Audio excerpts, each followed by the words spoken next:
Hey y'all. So I've finally gotten around to getting this YouTube channel up. I've been so busy, and I know y'all have too, and I'm so excited I finally got it up and running.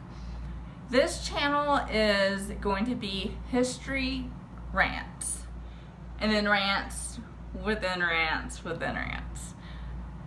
I have a script here in front of me, but we all know how well I do with scripts, so we'll just kind of see how that goes.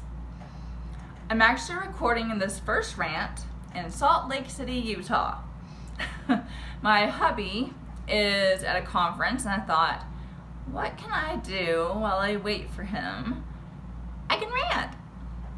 So here I go. I miss teaching all of y'all so much, and I'm hoping that this channel allows me to interact with y'all and teach you stuff the world doesn't teach you and you don't learn in school. I want to be able to answer questions that you have and continue doing different rants on different subjects. It'll be fun. Make sure that you subscribe to this channel and that you opt to receive notifications so you'll know when I have future rants posted. If for some reason you're watching this and you are not used to me, I talk fast.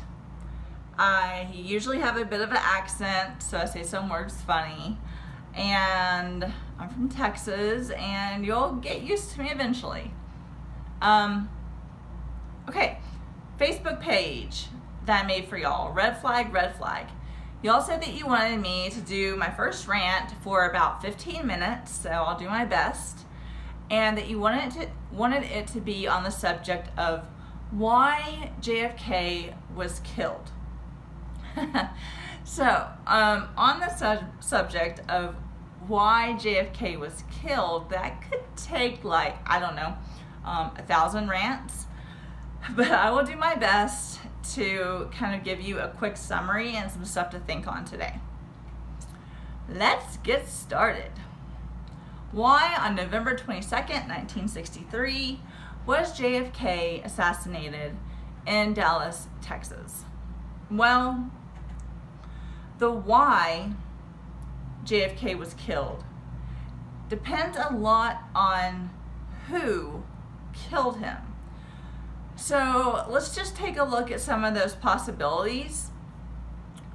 If it was Johnson, then JFK might have been killed because of Johnson's need for power, his general hatred of the Kennedys, and the support that Johnson was being offered by the government, by the mob, by big oil bankers. And if it was, Jackie. If it was Jackie, then maybe JFK might have been killed because she had had enough of his affairs. She knew they would eventually come to light and humiliate her even more than she had already been humiliated. And maybe she wanted to marry, an old billionaire that wouldn't live long and would leave her a rich widow and protect her and her children. Or if it was the mob, then JFK might have been killed because his younger brother and Attorney General Robert or Bobby Kennedy had been going on this crusade against all these big mob bosses. Well, what they didn't know is that their father, JFK and Bobby's father, had made all these false promises to the mob to get JFK elected as president. And so the mob was not happy at all with the Kennedy brothers. If this was done by the CIA, the FBI, the ONI, his own Secret Service, or high-ranking military, then JFK might have been killed because, he was going to get rid of the CIA. And each of these organizations thought JFK was too inexperienced and too young and too cowardly to be president. They just didn't want him to be president and had various reasons for that. If it was Nixon, then JFK might have been killed because Nixon was a little bitter about the 1960 presidential election. He felt that he had the election stolen from him by the Kennedys, which was probably true. And then, if it was members of like the Dallas Police Department that were involved or Dallas citizens, well, it was probably because Texans didn't like the Kennedys. Texans didn't like JFK. That's why going to Dallas, Texas in the first place was not a good idea. And of course, my favorite. If it was the infamous Lee Harvey Oswald, sarcasm, I do that a lot too, then JFK might have been killed because Oswald was a sociopath and driven by his desire to prove to Castro and the Soviets that he was their hero for killing the evil Kennedy. So which one will I talk about first? Let me look at my notes. Well, evaluating each one of the who's can lead to the answer of why. So how about I just do them all? Like, talk about all of them, give you one quick general summary for now. Okay, so those mentioned before, so we have Johnson and Jackie, the mob, the CIA, the FBI, the ONI, high-ranking military, Nixon, Secret Service, Dallas Police Department, Dallas citizens, and even Oswald. They had reasons as to why they would be involved in JFK's death and or benefit from it.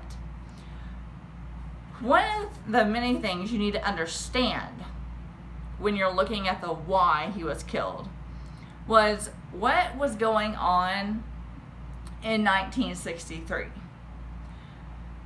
Because of the shocking manner of JFK's death and the sympathy over the assassination, most people think he was much more popular in life than he really was. JFK spoke about peace and equality, civil rights, progress, and other positive changes to the United States.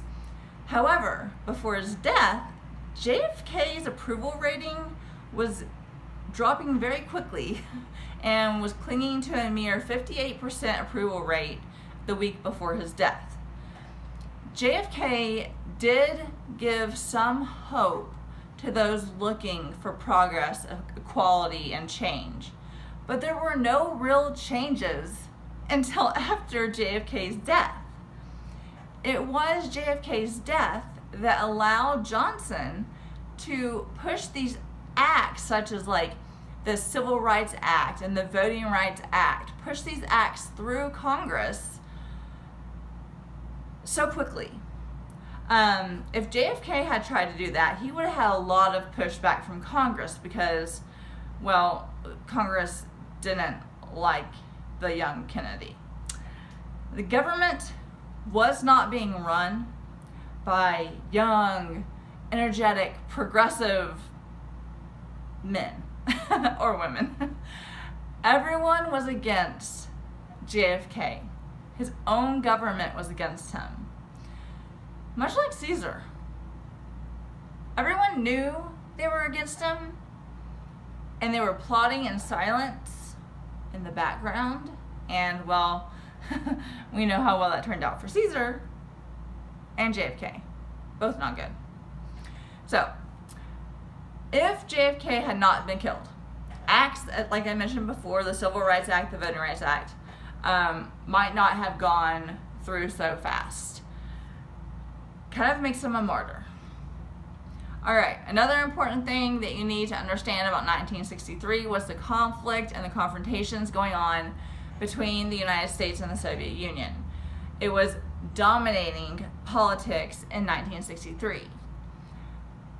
This struggle that was known as the Cold War was fear that influenced decisions everywhere, from the household to the White House. The Soviets became a threat for the United States and its people. And of course, you know, the media did not help diminish this fear everyone had. Instead, they exploited it. You gotta love the media. truthfully, the greatest threat in 1963 was that the Soviet Union was becoming a superpower and was fighting the United States on influences in developing nations. But we can't have that. And we definitely couldn't have our president, JFK, wanting to have good relations with Gorbachev and the Soviet Union. This was not a picture that many people wanted. Having the Soviets as a threat ensured many things. Most importantly, war. That is significant because when I say we, I mean the U.S., feels the need to always be at war even when it is a Cold War. I've said this before and I will emphasize it now. The organizing principle of any society is for war, and the authority of the state over its peoples resides in its war powers. War powers. And boy, do we like our wars. Fun fact, do you know that since the signing of the Declaration of Independence in 1776, that America has been at war with someone, somewhere, for 222 out of 242 years. We have been at war for 222 out of 242 years. Boy, do we like our war. Anyways, this Cold War was going on, and JFK, with his peaceful ways with the Soviets and Gorbachev, threatened this Cold War. So then who would want this Cold War to continue? Who benefited from it? Well, unfortunately, a lot of people. I have quite a list here, but some included U.S. defense industries and security industries. So that'd be like military industries that were focusing on modifying nuclear weapons and delivery systems. You have medical industries that are preparing for biological threats, commercial energy production, oil industries. I know I'm going to get comments on that, how I say oil industries.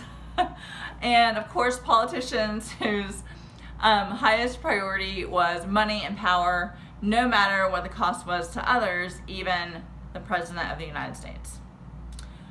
All these people and various others all benefited from this Cold War. They benefited from fear. Fear that made it seem necessary for us to prepare for these evil Soviets. And what would have happened if that fear went away? If JFK and Gorbachev created peace between these two competitive and competing nations? Disaster. Well, disaster for those previously mentioned, not disaster for the hundreds of thousands that would die during this Cold War.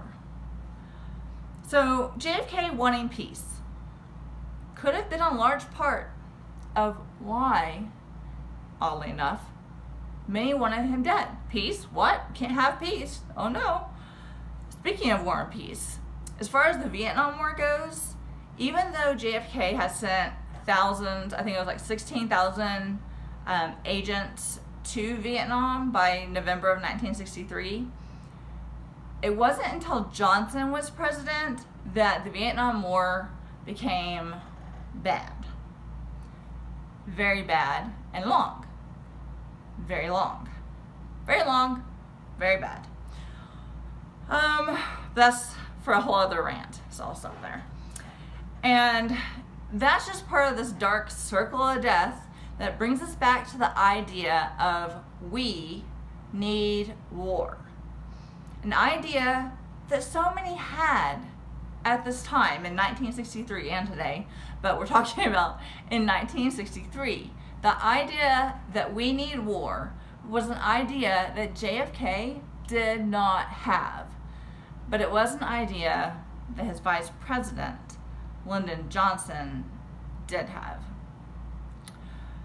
JFK was different in so many ways. Ways that might have contributed to his death.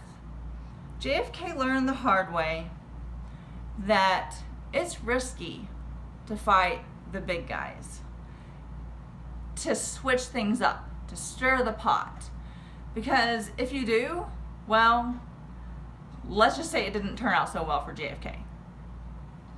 So to summarize the possibilities of why JFK was killed, we've got agendas, especially the supporters of the Cold War and the Vietnam War. Being a young and experienced leader, his life choices, general hatred towards him, revenge against him, and survival, especially for CIA and Black Ops groups and a lot of organizations that have to do with national security. Because if the Soviets or the world knew what a mess the United States was in 1963, what stuff that the United States was involved with around the world, and if they knew the transparent truth about JFK with his hopes for peace, well, that just couldn't be allowed. I can't even imagine what would have happened if that would have been allowed. So, in conclusion, the true answer as to why JFK was killed is the worst case scenario, and you're about to hate me. We don't know. We do not know with exact certainty why JFK was killed.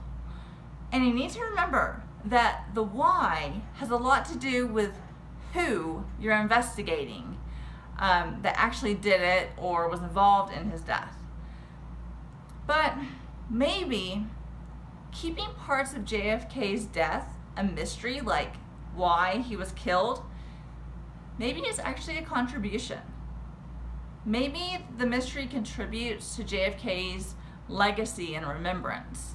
Maybe that's the reason why over 50 years later, I'm ranting to y'all about it. Okay, y'all, that's my time for now. Went a little over, sorry about that. Please comment with questions and let me know any parts of this that you want me to elaborate on or explain more in my future rants. I'll determine what the context of future rants will be based on your comments and questions. Again, subscribe to this channel and receive notifications. And thank y'all for watching. I love you all. Bye-bye.